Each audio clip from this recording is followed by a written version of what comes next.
A potential third-party challenger to the White House is rolling out its political vision today. The No Labels group held a town hall in New Hampshire just a short time ago, unveiling what it calls its common sense agenda. Group headliner Senator Joe Manchin spoke before the meeting of the country's polarized parties and the group's centrist goals. Democrats, get off your high horse. Republicans, get off your high horse. Get off this extreme left and extreme right and start working for us. And if there's no movement and no voice in the middle, I'll guarantee you they'll stay where they are. The group bills itself as a moderate alternative to a fractured electorate, but could it just be a spoiler in the race?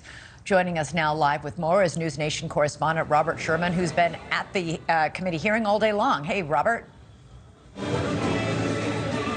Hey there, Elizabeth, and we did speak with Senator Manchin for a few minutes beforehand. He told us that from his vantage point, that silent majority you talk about, he doesn't see it as being on the right or on the left.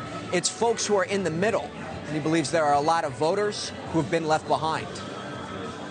I wish there was more options. I wish it wasn't a two-party system that we have come to know. Ryan Garrigus is like many undecided voters.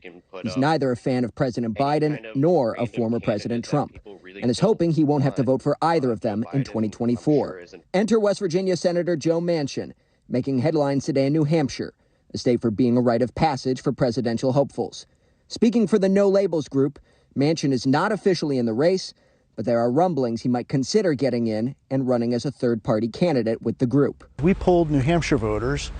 They believe that if the two candidates in 2020 are the two nominees for 2024, that the system is broken.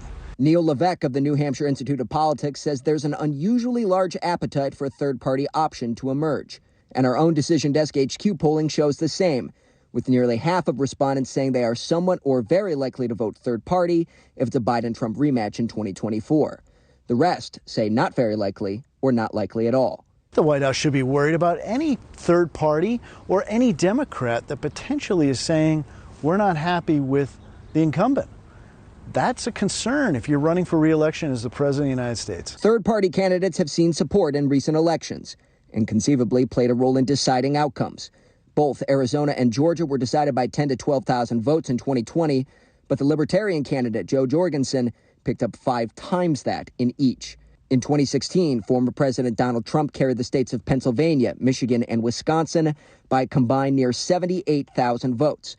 Third-party candidates Gary Johnson and Jill Stein, meanwhile, notched more than 500,000 votes between them in the same states. Levesque thinks a third-party candidate can do more than spoil in 2024 and might even be able to score some wins in the Electoral College. If there ever was a time, it would probably be now, because people are fed up with the two parties. For undecided voters like Garrigus, he's open to the idea of third party, but emphasizes it has to be the right candidate.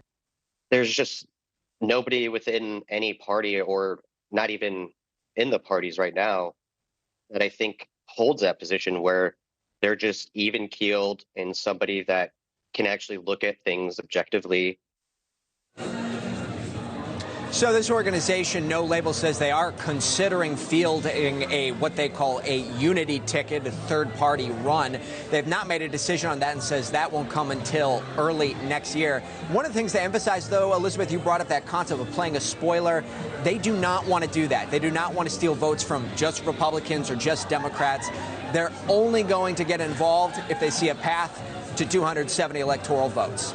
Elizabeth? That's a big if. All right, Robert Sherman, live from the No Labels Town Hall tonight. Thanks so much. Thank you for watching. Go to newsnationnow.com to find NewsNation on your television provider. And don't forget to click the red subscribe button below to get more of NewsNation's fact-driven, unbiased coverage.